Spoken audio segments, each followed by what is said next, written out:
왜 사람은 하나님의 형상으로 지었는지 대체 무슨 뜻일까요? 모르겠어요. 한 번도 고민해 본 적 없어요? 네. 사람이 하나님의 형상이라는 거. 좀 이상하잖아요, 그죠?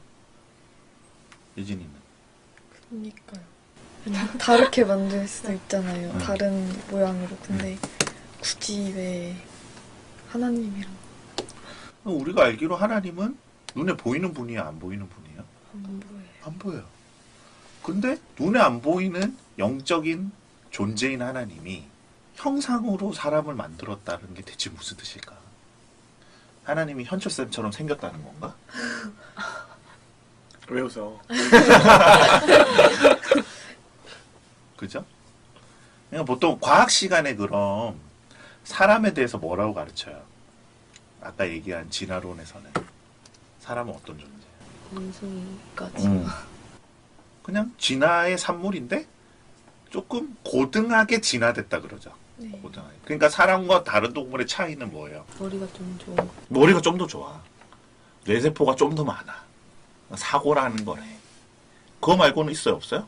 없어요. 없어요, 놀랍게도. 그러니까 진화론적 관점에서는 사람은 동물의 하나예요. 조금 뇌세포가 더 많은 동물. 근데 성경은 사람을 일컬어 하나님의 형상이라고 한다는 거지. 무슨 뜻일까요? 저는 그 생각을 해봤어요. 네. 그러니까 어떠한 관점, 아까 관점 얘기하면서 이렇게 생각할 수도 있잖아요.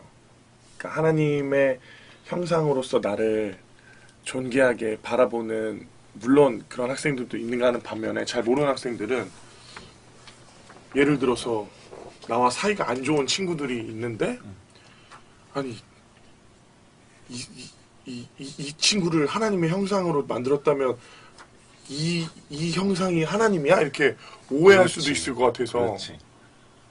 중요한 포인트인 것 아. 같아요. 이게 중요한 포인트예요. 방금 들은 표현 기억나요? 뭐라고 얘기했는지?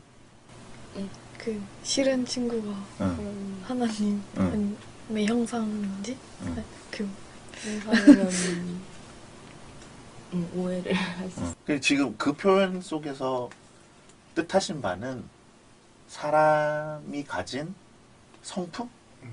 어떤 인격? 그것이 뭐랑 다 있다? 하나님과 다 있다. 진화론하고 너무 다르지 않아? 네. 사람이 뭔가를 비추는, 아까도 거울 얘기했지만 거울과 같다는 거예요. 그런 의미에서 형상이라는 단어를 쓴 거예요. 자, 형상이라는 단어, 또 똑같은 질문으로 돌아가 보면 고대 근동 사람들에게 형상은 무슨 뜻이었을까요? 어디에 가면 형상이라는 게 있을까? 신전. 그렇지. 신전에 가면 형상이 있어요. 혹시 뭐 그런 거 가본 적 있어? 신상이 서 있는 신전. 우리나라에도 절간 가면은 어떻게 돼 있어요? 이렇게 산을 이렇게 올라가서 계단을 막 올라가서 그 대웅전이라는 데 딱 들어가면 어떻게 돼 있죠? 안 가봤구나. 절에 안 가봤어? 아주 옛날에 가봤는데 기억이 좀. 뭐가 서 있어요? 부처님. 부처님이 서 있지. 뭘로 만든 부처님? 그? 그렇지, 돌이라든지 나무라든지. 저기 수원에 그 어디죠? 화성에 가면 엄청 산에 또 큰 거 있잖아요. 모르나? 엄청 큰 부처님 서 계시잖아요. 중동에 가도 마찬가지야. 특별히 이집트 가봤어요? 이집트? 신이 진짜 어마어마하게 많아요. 그 뭐 피라미드 나오는 영화 같은 거 보면은 다 뭐 서 있어. 거기 가면 신상들이 서 있다. 그리스 이런 데 가면 그리스 로마 신 나올 때 안 읽어봤어? 읽었어요. 아는 신 뭐 있어? 제우스. 제우스 또. 헤라. 그 만화책 거기 보면은 신이 다 생긴 모양새들이 있잖아요. 그러니까 실제로 여러분들이 그리스에 가서 신전에 가면 어떻게 돼 있냐면 큰 건물에 막 층고가 높은 건물, 기둥이 이렇게 세우는 건물에 가운데 그 신상들이 딱 놓여 있어요. 그러니까 그 형상, 신상이라고 하는 건 어떤 용도예요? 신을 대신해서. 그렇지. 신이 거기에 있는 거야. 근데 만든 사람은 알잖아, 솔직히. 그 뭘로 만들어요? 돌. 돌로 깎아가지고 조각해가지고 이렇게 해서 만든 걸 거 아니야. 그런데도 그 신전에 찾아오는 사람에게는 그 동상이 갖는 의미는 뭐야? 거기에 신이 계신 거야. 그리고 그 형상을 보면 뭘 만나는 거야? 신은 그 신을 만나는 거야. 그러니까 신의 형상이라는 거는 눈에 보이지 않는 영적인 존재가 거기에 깃들어서 그 형상 앞에 가서 그 신과 대면하는 거야. 그러니까 보통 신 앞에 가면 뭐래요? 기도? 그 어떤 종교를 다 불문하고 그치 기도를 하지. 소원을 빌기도 하고 신에게 뭘 갖다 바치기도 하고. 들어봤어? 신탁을 받는다 그러지. 뭔가 앞으로 이루어질 일에 대한 예언을 받기도 하고 너가 왕이 될 거라는 등 이런 식의 예언을 받기도 하고 신과의 교류가 일어나. 그 앞에서 점을 치기도 하고 그렇게 한다는 거예요. 그러니까 고대 근동에도 수많은 신전들이 있었지. 그런 관점에서 이 창세기 1장이 갖는 의미는 굉장히 재밌어요. 그러니까 내가 계속 유대인들이 이걸 어떻게 읽어왔는지를 얘기했잖아요. 아까 얘기했지만 물과 물이 나누어서 뿅 하고 공간을 만들어. 그리고 또 어떻게 해요? 바다와 육지를 나눠요. 뭔가 지금 공간들을 만들고 있어. 그리고 나서 나중에 뭔가를 채워넣지. 뭘 채워넣어? 하늘에는 뭐가 있어라? 새들이 있어라. 바다에는 뭐가 있어라? 물고기들이 있어라. 육지에는 뭐가 있어라? 땅에서 식물들이 자라고 나무가 자라고 동물들이 막 뛰놀고. 그 어디서 살아야 되는지 하나님이 다 정해주셨다는 거예요. 그러니까 뭔가 지금 공간을 만들고 그 안을 계속해서 채우고 있다라는 거예요. 다시 한번 신전과 형상의 개념에 대해서 생각을 해보자면 우리가 눈에 보이지 않는 어떤 신을 만나고자 할 때 그 신전에 들어가서 형상을 통해서 만나게 될 거라는 거죠. 맞죠? 네. 그리고 그 공간을 만들고 나서 보통 신전을 만들 때 공간을 만들고 나서 마지막에 신상을 가지고 왔대. 그 신전은 왜 존재하는 거야? 그 신상이 놓이려고 존재하는. 자, 이게 고대 근동 사람들이 신전과 형상에 대해서 갖고 있었던 이미지라는 거예요. 그러면 지금 하나님이 세상을 창조하시는 광경이 마치 6일 동안 신전을 짓고 있는 거와 같다는 거예요. 그러니까 신전을 지을 때 맨 마지막 하이라이트가 뭐라고? 형상을 가지고 오는 거야. 그러니까 하나님 6일 동안 세상을 창조하시고 나서 공간을 만들고 그 안에 나머지 다양한 것들을 채우지만 사실은 뭐를 하이라이트로 딱 가지고 와야 되는 거예요, 지금? 하나님의 형상이 딱 놓여야 되는 거예요. 근데 성경은 그 하나님의 형상이 인간이래. 그러니까 세상 사람들이 하나님을 만나고 싶어. 그럼 다른 신전에 갈 이유가 없는 거예요. 왜? 누가 하나님의 형상이니까? 사람이 하나님의 형상이니까. 그러니까 아까도 거울 얘기했지만 세상의 모든 피조물들이 하나님을 만나고 싶어. 어디로 가면 돼? 사람에게 가면 돼. 그 사람이 하나님을 비추는 거라는 거예요. 다시 그러면은 윗물과 아랫물이 있어요. 이게 서로를 비추는 거울과 같다 그랬어. 근데 여기에 막 출렁출렁 파도가 치면 어떻게 되지? 위에도. 근데 여기는 하나님이 계신 완전한 세상이잖아요. 하나님의 온전한 뜻이 있는 거잖아요. 네. 땅이 이거를 비춰야 돼. 그러니까 물은 잔잔해야겠죠. 근데 이게 잔잔하지 아니하고 출렁거리면 이 형상이 일그러지겠지. 얘를 제대로 비출 수가 없겠지. 지 마음대로 왜 오목고울, 볼록고울 막 이런 데 가면은 막 얼굴이 이렇게 길어 보이기도 하고 막 그런 거잖아요. 왜곡된 형상이 드러나게 되는 거지. 성경이 죄와 타락을 그런 식으로 묘사한다. 형상이 일그러졌어. 그래서 더 이상 우리가 서로를 봐도 하나님의 모습을 발견할 수 있다 없다? 없다. 아까도 얘기한 저게 어떻게 하나님이야?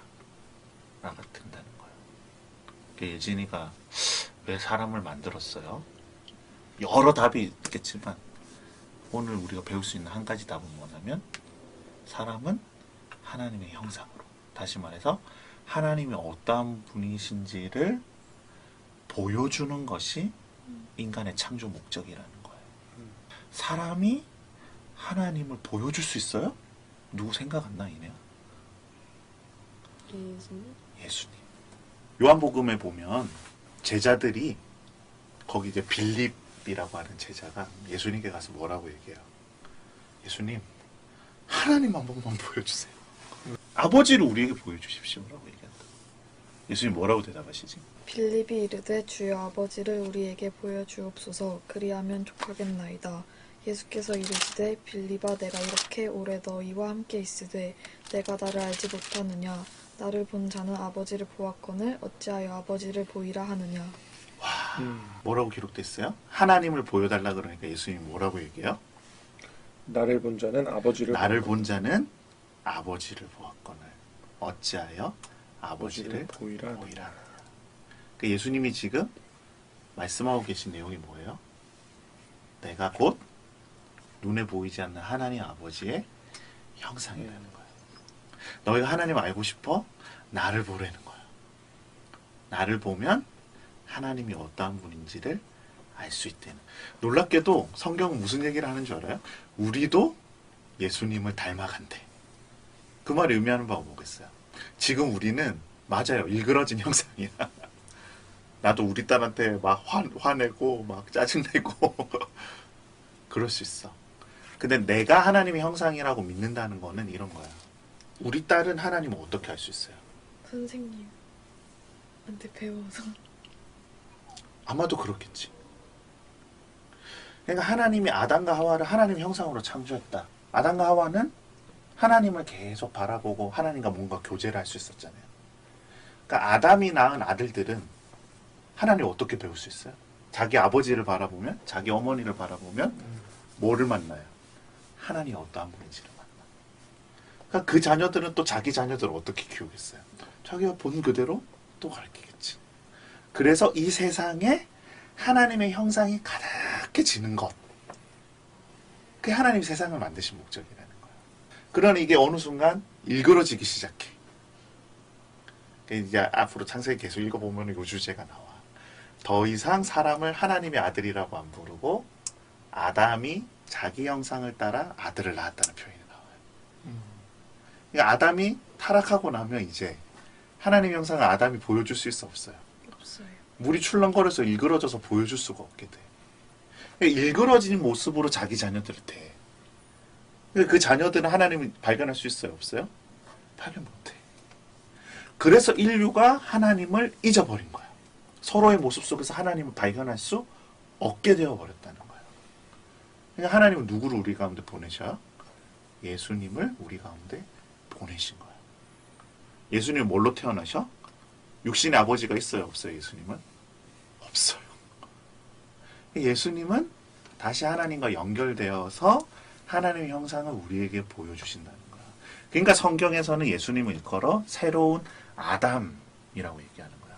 두 번째 아담이라고 얘기하는 거야.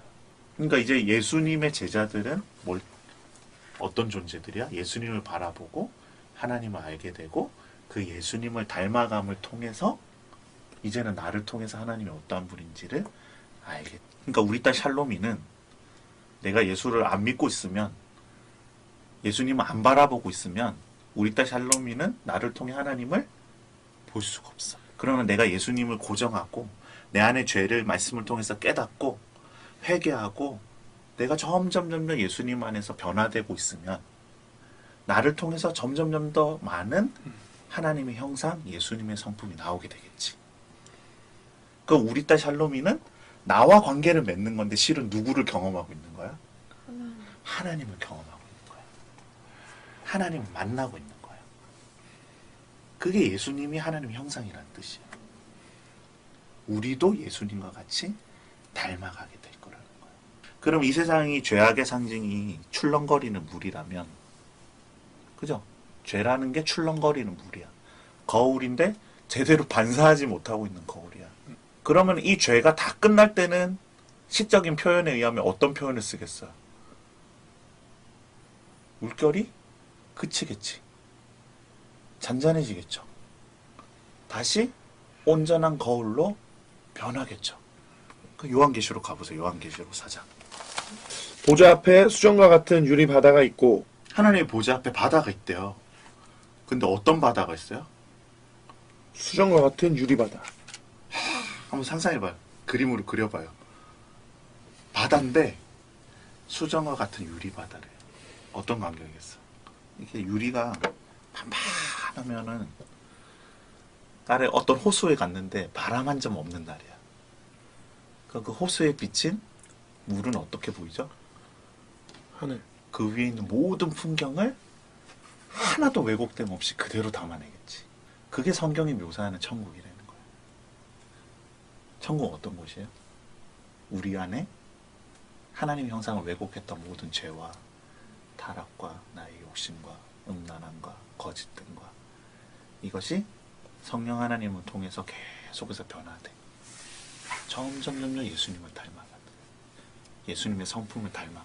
그럴 때일수록 우리의 물결이 점점 잦아들고 평평한 유리바다처럼 하나님을 그대로 반사하는 내가 되는 거예요. 그래서 우리도 하나님의 형상 된다는 거예요. 적어도 한 가지 요 얘기로 조금 더 해볼 수 있다면 이런 거야. 에덴 동산이 어디야? 지난주에 질문했어요. 에덴 동산은 어딜까요? 형상이 놓인 곳이 신전이잖아요. 에덴 동산이 어딜까? 초막이나 궁궐이나 그 어디나 하늘나라. 성경에 드러내고 싶은 주제. 아담이 있는 곳. 그렇지. 어떤 아담이 있는 곳? 선악과 악목을. 오늘 배운 표현에 의하면 맞아 맞는 얘기인데 하나님. 하나님의 형상을 그대로 비추는 아담과 하와가 있으면 거기가 에덴 동산, 거기에 기쁨이 있다. 그 내가 하나님을 바라보면서 하나님을 점점 닮아가. 현철쌤이 하나님을 바라보고 하나님을 점점 닮아가. 현아쌤이 말씀을 통해서 성령을 통해서 계속해서 예수 그리스도를 닮아가. 그런 현철쌤과 그런 현아쌤이 가정을 이루면 서로의 모습 속에 뭐를 계속 보게 돼요? 하나님을 계속해서. 그 안에 뭐가 있어요? 어떤 감정이 있어요? 기쁨이. 거기가 에덴 동산이에요. 하나님 어디 계세요? 물론 무소부지하신데 아까 형상의 신이 깃드는 거라며 하나님 어디 계세요? 그럼? 사람. 어떤 사람? 하나님을 바라보고 하나님을 예배하고 하나님을 닮아가기로 헌신된 사람들 가운데 하나님이 임하시고 계신다. 그러니까 이 세상이 에덴 동산이냐 에덴 동산에서 쫓겨났느냐는 지리적인 위치를 의미하는 게 아니라는 거예요. 요 경계선이 있어서 여기부터는 에덴 동산, 내가 일로 몇 걸을 걸어오면 에이 에덴 동산 쫓겨났네? 그 아니라는 거예요. 어디가 에덴 동산이라고? 같은 위치예요. 위도 경도 지도상에 똑같은 위치에 서 있어. 나는 똑같은 우리 아내랑 살고 있어. 그럼 내가 하나님을 바라보지 않아. 내 욕심대로 살아요. 우리 아내도 하나님을 바라보지 않은 자기 욕심대로 살아요. 그 두 사람이 같이 있으면 거긴 에덴이 아닌 거예요. 그러나 현재쌤, 현아쌤처럼 함께 하나님을 바라보는 부부가 서로에게 하나님의 형상을 드러내는 부부가 자녀에게 하나님이 어떠한 분이신지를 드러내는 부부가 함께 사는 가정은 거기가 에덴 동산이 되는 거예요. 그러니까 지금 같은 서촌동에 살아도 누구는 지옥에서 살고 있고 누구는 에덴 동산에서 살고 있다가 성경 메시지인 거예요. 이내야, 너 어디 살고 있니? 저요? 에덴 동산. 아멘. 예진아, 너 어디 살고? 에덴 동산이. 현철씨 어디 살고? 저는 현아쌤과 에덴 동산에 살고 있습니다. 에덴 동산에 가고 싶어요. 이게 성경 이야기라는 거지. 나는 어디 거하고